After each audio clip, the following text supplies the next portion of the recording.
కాకాని గోవర్ధన్ రెడ్డి గారు, జగన్మోహన్ రెడ్డి గారు మంత్రివర్గంలో వ్యవసాయ శాఖ మంత్రిగా ఉన్నారు, నేను ఇరిగేషన్ మంత్రిగా ఉన్నాను.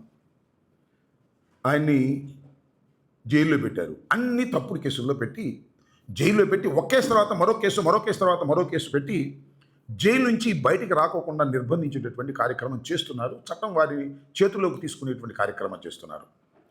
పోలీసులందరినీ వాడుకుంటున్నారు. సరే చూద్దాం దీని వ్యవహారం ఎంతవరకు వెళుతుందో, ఎంతవరకు న్యాయస్థానంలో దీన్ని నిరూపించగలుగుతారో భవిష్యత్తు ఖచ్చితంగా క్లియర్గా అర్థమైపోతుంది. కానీ ఇక్కడ నేను చెప్పదలుచుకుంది ఏంటంటే, జగన్మోహన్ రెడ్డి గారు పరామర్శకు వెళ్ళారు. పరామర్శకు వెళితే ఏంటండి మీరు చేసి నాకు అర్థం కాలేదు. ఏం జరిగింది నెల్లూరులో? పరామర్శకు ఆయన్ని చూడటానికి జైలు దగ్గరికి వెళ్ళారు. ఆ తర్వాత నల్లపరెడ్డి వారి ఇంటి మీద దాడి జరిగితే వారిని పరామర్శించడానికి వారింటికి వెళ్ళారు. ఈ రెండూ కూడా పరామర్శకు సంబంధించినటువంటి అంశాలు. నేను తెలియగలుగుతానండి. జైలు చుట్టూరు పెద్ద బ్యారికేడ్స్ పెట్టారండి, పెద్ద పెద్ద గుంటలు తవ్వారండి. జగన్మోహన్ రెడ్డి గారు దేనికి వెళ్ళారనుకుంటారా? నాకు అర్థం కాలేదు. చంద్రబాబు నాయుడు గారు, లోకేష్ గారు, జగన్మోహన్ రెడ్డి గారు హెలికాప్టర్ వేసుకువెళ్ళి అక్కడ దిగి జైలు గోడలు బద్దలు కొట్టి కాకాని గోవర్ధన్ రెడ్డి గారిని హెలికాప్టర్లో ఎక్కించుకుని మనం తిరిగి రావడానికి చేయడానుకున్నారు. నాకు అర్థం కదా. ఏమిటా వ్యవహారం, ఏమిటా బందోబస్తు, ఏమిటా ముళ్ళ కంచెలు చుట్టూరా వేశారండి. జైలు చుట్టూరా పెద్ద పెద్ద ముళ్ళ కంచెలు రోడ్లతో వేశారంట. మీకేం పోయే కానీ వచ్చింది, నవ్వు వచ్చింది నాకు నిజంగా. నిన్న జరిగినటువంటి సంఘటన చూసినప్పుడు, విన్నప్పుడు చాలా హాస్యాస్పదంగాను, కొంత బాధగాను అనిపించింది. ఏంది నాకు అర్థం కాల. జగన్మోహన్ రెడ్డి గారు, మాజీ ముఖ్యమంత్రి గారు, తమ పార్టీకి చెందినటువంటి ఇద్దరు నాయకులకు కష్టాల్లో ఉన్నప్పుడు, కష్టం అనుకున్నప్పుడు వెళ్ళి పరామర్శించి రావడానికి వెళితే ఎంత హంగామా చేశారయ్యా మీరు, నాకు అర్థం కాలేదు. ఇది చూస్తే నవ్వు వస్తుంది. ఒక రాజకీయ నాయకుడు వెళ్తాడు అంటే సింగిల్గా వెళ్ళాలి, నాకు అర్థం కాల. మేమన్నా మఠాన్ని నడుపుతున్నామా? మేమేమన్నా సర్వసంగంగా పరిత్యాగులమా? సన్యాసులమా? మేమేమన్నా?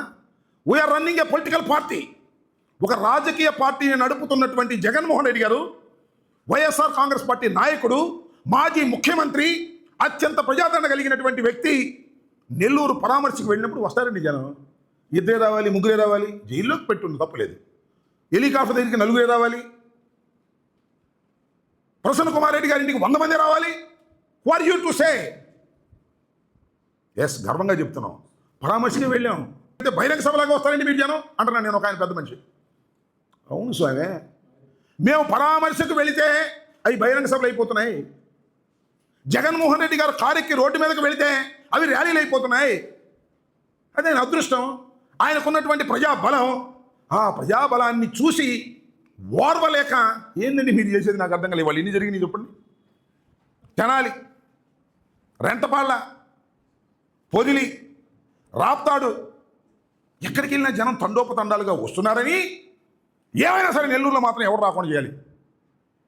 ఏందే మీ ఉద్యోగం, నాకు అర్థం కాదు. పోలీసులకి, ఐపీఎస్ ఆఫీసర్లకి ఆయన సర్వశ్రేష్ఠ త్రిపాఠి అంట. ఐజీ గారు అక్కడే కూర్చున్నాడు. ఏం పోయేగాలం వచ్చిందని నాకు అర్థం కాలేదు. నెల్లూరు వెళ్ళి కూర్చుని జగన్మోహన్ రెడ్డి గారు వస్తున్న సందర్భంలో ఎవరు రావడానికి వీల్లేదు. మీ దుంపలు రోడ్ల కందకలు దిగారండి. ఎక్కడ విన్నారా మీరు ఎప్పుడన్నా?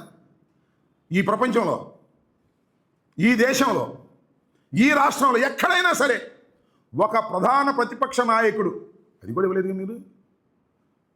ఇప్పుడు ఇస్తున్నారు స్టేటస్. మేము అడిగాం, మేము 11 గెలిచామంటే ఎవరు లేరు, మాకు ప్రధాన ప్రతిపక్ష హోదా ఇవ్వండి అంటే, మీకు ప్రధాన ప్రతిపక్ష హోదా ఇవ్వమన్నారు.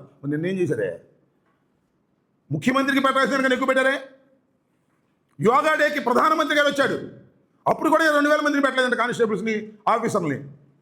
కానీ జగన్మోహన్ రెడ్డి గారు after all Pulivendula MLA, after all 11 మంది శాసనసభ్యులు ఉన్నవాడు, ప్రధాన ప్రతిపక్ష హోదా పొందలేని వాడు, ఆయన వెళ్తుంటే ఎందుకు మీకు అంతా వణుకు? ఎందుకు 2000 మందిని పెట్టారు? ఎందుకు కందకాలు తవ్వారు? ఎందుకు బారికేట్లు పెట్టారు? ఎందుకు ముళ్ళ కంచెలు వేశారు? చూశారుగా మీరు ముళ్ళ కంచెలు, పెద్ద పెద్ద ముళ్ళ కంచెలు టీవీలో చూపించారుగా. లాఠీ చార్జీలు చేశారు. ఇన్ని చేసిన ఏమండి పోలీసు వారు అడుగుతా ఉన్నా, ఆపారా? ఆపగలరా? జగన్మోహన్ రెడ్డి గారు వస్తుంటే పిలిచిన పిలవకపోయినా జనం వస్తారు, ఆయన కలుసుకుంటారు. మీరు ఆపలేరు అని ఇప్పటికైనా తెలుసుకున్నారా? తెలుసుకోగలరా అని నేను అడుగుతా ఉన్నా. నేను ఇంకోటి కూడా చెప్తాను ఈ సందర్భంగా. జగన్మోహన్ రెడ్డి గారు ప్రజల్లోకి వెళ్ళడం ఇది మొదలు కాదు, చివరు కాదు. మళ్ళీ వెళ్తాడుగా, రాజమండ్రి వెళ్తాడు, మరొక చోటుకి వెళ్తాడు, మరొక చోటకి పరామర్శకి వెళ్తాడుగా మళ్ళీ ఖాయంగా.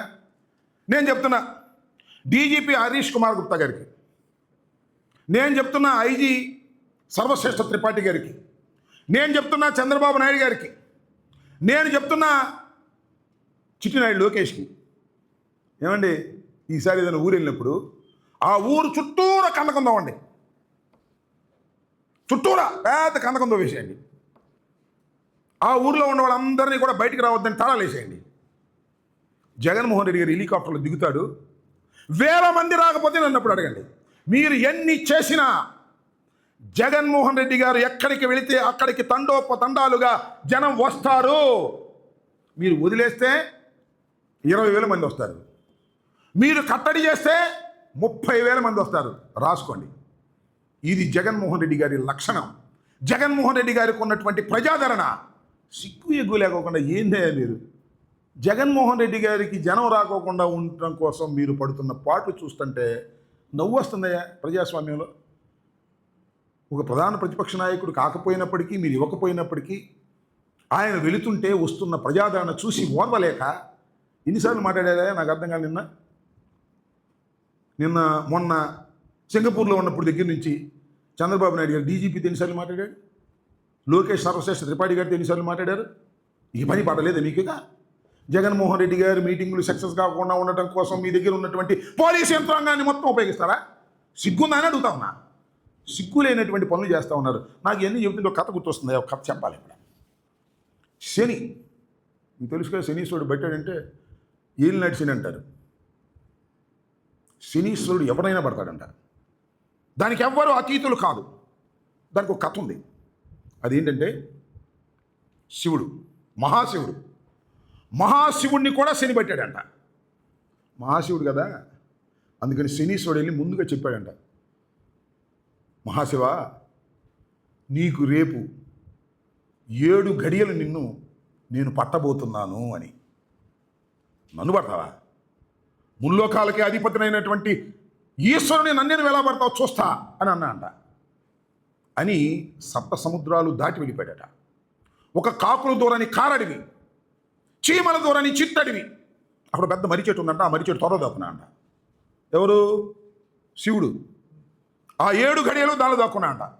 దాక్కున్న తర్వాత బయటకు వచ్చాయంట. శనీశ్వరుని పిలిచాయంట. ఏ శనీశ్వరా, 7 గంటలు నేను ఎక్కడ దాక్కున్నానో తెలుసా? నన్ను పట్టుకున్నావా అన్నా అంట.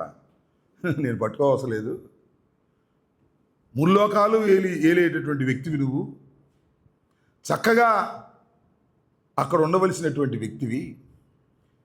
ఇన్ని 7 సముద్రాలు దాటి కాకులు దూరని కారడివి, చీమల దూరని చిట్టడివిలో ఒక మర్రి తొర్రలో దాక్కున్నావంటే అంతకన్నా శనీయం కావాలయ్యా అన్నా. అట్లాగే 164 సీట్లు తెచ్చుకుని ఈ ప్రభుత్వాన్ని సక్రమంగా పరిపాలించవలసిన మీరు చివరికి జగన్మోహన్ రెడ్డిని కట్టడి చేసే స్థాయికి ఎందుకు దిగజారిపోయారయ్యా? మీకు శని పట్టిందయ్యా, అంతకుమించి ఏమీ లేదు.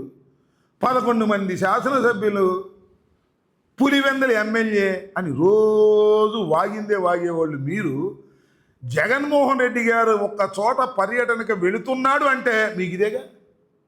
ఏమనుందా? పోలీస్ యంత్రాంగాన్ని మొత్తం పెట్టేస్తున్నారే, లక్షల కోట్ల రూపాయలు ఖర్చు పెట్టేస్తున్నారే. ఇంత శని మీకు ఎందుకు పట్టిందా నాకు అర్థంగా. శుభ్రంగా పరిపాలన చేసుకోండి అయ్యా. సింగపూర్ వెళ్ళి తీసుకురారో మాకు తెలుసు. ఇచ్చిన హామీలను నెరవేర్చేటటువంటి ప్రక్రియలో కూడా వెనుకబడిపోయి జగన్మోహన్ రెడ్డి గారిని కట్టడి చేయటం మాత్రమే ఈ కూటమి ప్రభుత్వం పని, బాబు కొడుకుల పని.